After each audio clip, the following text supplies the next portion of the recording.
जय Shri Krishna. Welcome to स्थिर मन। रात के 11 बज चुका है। कमरे की लाइट बंद है, आंखें बंद है, लेकिन दिमाग में मानो कोई मेला लगा है। वही पुरानी बात, काश मैं उस दिन ऐसा कहा होता। कल क्या होगा, लोग मेरे बारे में क्या सोचते होंगे। अगर आपका मन भी रुकने का नाम नहीं लेता तो अगले 10 मिनट सिर्फ आपके लिए है, क्योंकि जो प्रॉब्लम आपको आज तोड़ रहा है उसके इलाज सिर्फ श्री कृष्ण ने 5000 साल पहले ही बता दिया था। स्थिर मन में आपको स्वागत है साथियों। यहाँ हम गीता के ज्ञान को आज की जिंदगी से जोड़ते हैं, सीधी भाषा में शांत मन से। शुरू करने के पहले एक छोटा सा निवेदन, नीचे सब्सक्राइब का बटन एक दीपक की तरह है, इस जला दीजिए प्लीज, ताकि ये ज्ञान आप तक पहुंचाता रहे। चलिए शुरू करते हैं। सबसे पहले एक बात समझ लीजिए, ओवर थिंकिंग कोई कमजोरी नहीं और आप अकेला नहीं है। क्या आप जानते हैं इतिहास का सबसे पहला ओवर थिंकर कौन था? संसार का सबसे महान धनुर्धार अर्जुन। कल्पना कीजिए, कुरुक्षेत्र का मैदान, दोनों तरफ सेना यूं खड़ी है, शंख बज चुके हैं और तभी अर्जुना अपना रथ दोनों सेनाओं के बीच ले जाने के कहते हैं। सामने देखते हैं दादा भीष्म, गुरु द्रोण, अपने ही भाई बंधु। और फिर वही होता है जो आपके साथ हर रात होता है। अर्जुन कहते हैं सीधांति मामा गाथरानी, मीन्स मेरे अंग शिथिल हुए जा रहा है, मन सूख जा रहा है, शरीर कांप रहा है, गांधी हाथ से फिसल रहा है।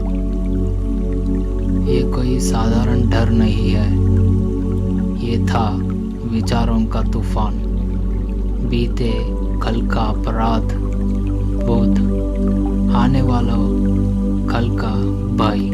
संसार का सबसे बड़ा योद्धा अपने ही मान के सामने हार बैठा। तो अगर अर्जुन जैसा वीर का साथ ऐसा हो सकता है तो आपके साथ होने कोई शर्म की बात नहीं। असली सवाल यह है, कृष्णा ने अर्जुना को इस तूफान से निकला कैसे? ये हमारा मन मित्र या शत्रु? भगवद गीता के 6 अध्याय में श्री कृष्ण एक ऐसा बात कहते हैं जो ओवरथिंक को पूरी जात खोल देते हैं। वो कहते हैं,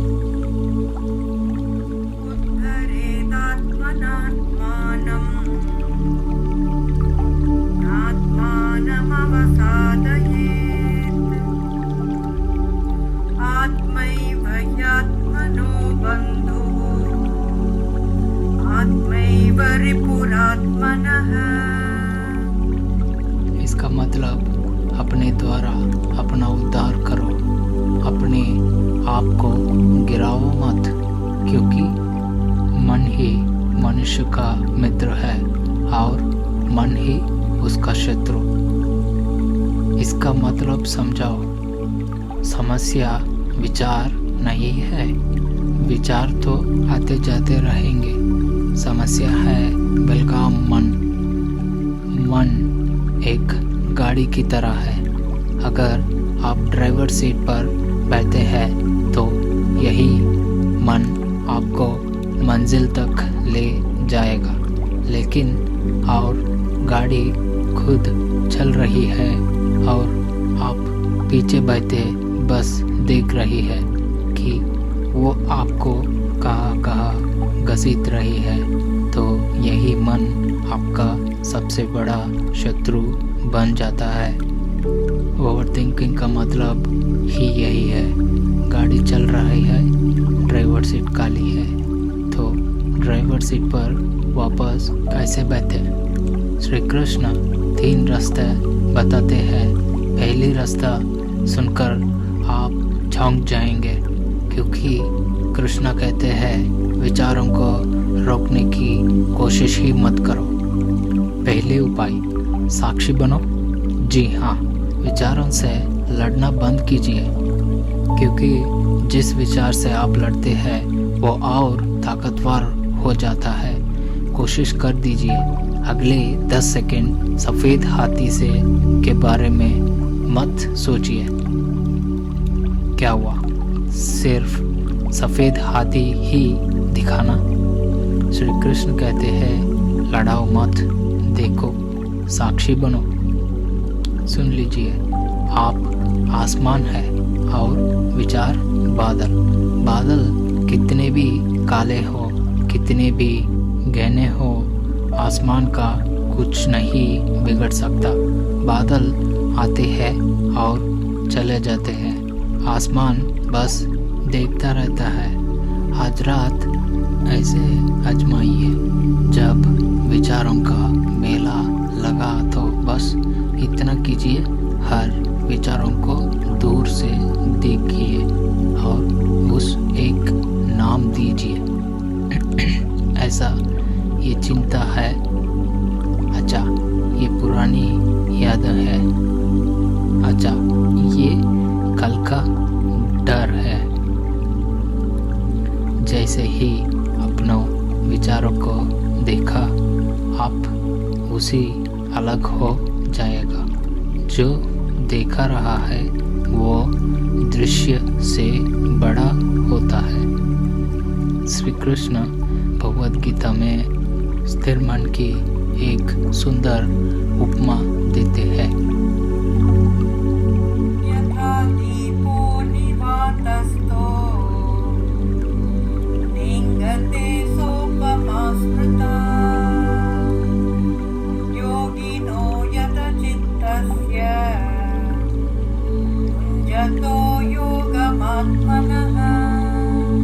मतलब जैसे बिना हवा की जगह में रह के दीपक की लाव हिलती नहीं। गौर कीजिए, लाव हवा से लड़ती नहीं, वो बस वहाँ खड़े होता है जहाँ हवा पहुँच भी नहीं सकती। साक्षी भाव वही जगह है, आपकी भीतर की वो जगह जहाँ विचारों की हवा नहीं पहुँच सकती। दूसरी उपाय, काम की शरण। अब दूसरे रास्ता जरा सोचिए, आपकी ओवर थिंकिंग किस बारे में होती है? या तो बीते कल के बारे में या आने वाले कल के बारे में, है ना?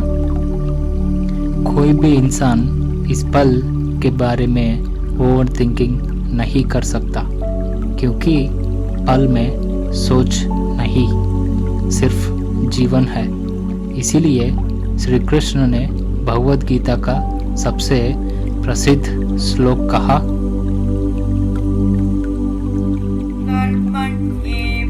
कर्मण्येवाधिकारस्ते मा फलेषु कदाचन मा कर्मफलहेतुर्भूः मा ते संगोऽस्त्वकर्मणि। इसका मतलब तुम्हारा अधिकार सिर्फ कर्म पर है, फल पर कभी भी नहीं। फल भविष्य में रहता है और भविष्य ओवर थिंकिंग का घर है, लेकिन कर्म सिर्फ अभी हो सकता है। तो जब भी सोच का तूफान उठते, ये कीजिए, कोई एक छोटा सा कर्म कीजिए, बहुत छोटा। उठकर एक गिलास पानी पीजिए, 5 मिनट टहलाइए। जो बात दिमाग में घूम रही है उसकी एक कागज पर लिख दीजिए, क्योंकि दिमाग का एक नियम है, वो एक समय में पूरी तरह सोच और पूरी तरह कर्म दोनों में नहीं रह सकता। जिस पल अपने शरीर को कर्म में लगाया, मन की गाड़ी धीमी होने लगती है। सोच का इलाज और सोचना नहीं है साथियों, सोच का इलाज है एक छोटा सा कर्म। तीसरा उपाय समर्पण। अब तीसरा रास्ता सबसे गहरा। भगवद गीता के अंत में 8वें अध्याय में श्री कृष्ण अर्जुन से वो बात कहते हैं जो पूरी गीता का सार है। सर्वधर्मान् परित्यज्य मामेकं शरणं व्रज अहं त्वां सर्वपापेभ्यो मोक्षयिष्यामि मां शुचः। सब छोड़कर बस मेरी शरण में आ जाओ, मैं तुम है सब पापों से, सब भय से मुक्त कर दूंगा। शोक मत करो। इसका मतलब ये नहीं कि आप कर्म छोड़ दे, इसका मतलब है जो आपका हाथ में नहीं है उसका बोझ आप सिर पर मत उठाइए। आदि ओवर थिंकिंग उन चीज़ों की होती है जो हमारे बस में है ही नहीं। लोगों की राय, बीते हुए कल, आने वाला परिणाम। कृष्ण कहते हैं जो तुम्हारे हाथ में है वो पूरी मन से करो, और जो तुम्हारे हाथ में नहीं है वो मेरे हाथ में छोड़ दो। आज रात से एक छोटा सा अभ्यास कीजिए, सुनिए से पहले, आने के बाद करे, बस एक वाक्य कहिए, जो मैं कर सकता था मैं किया, बाकी महादेव माधव तुम्हारे हाथ में। और फिर देखिए नींद कैसे उतारती है। तो साथियों, आज की बात को 3 दीपकों की तरह याद रखिए। पहला, विचारों से लड़ाई मत, साक्षी बनकर देखिए। आप आसमान है, विचार सिर्फ बादल। दूसरा, जब सोच का तूफान उठते एक छोटा सा कर्म कीजिए। और तीसरा, जो हाथों में नहीं है उसे कृष्ण के हाथ में छोड़ दीजिए। मेरी आपको एक चुनौती है, अगले 7 दिन हर रात सोने से पहले वो एक वाक्य कहिए। और अगर आप ये चुनौती स्वीकार करती हैं तो नीचे कमेंट में सिर्फ एक शब्द लिखिए, स्थिर। याद रखिए, जैसे बिना हवा की जहाँ में दीपक की लाव नहीं हिलती, वैसे ही होता है स्थिर मन। स्थिर मन, स्थिर जीवन। जय श्री कृष्ण।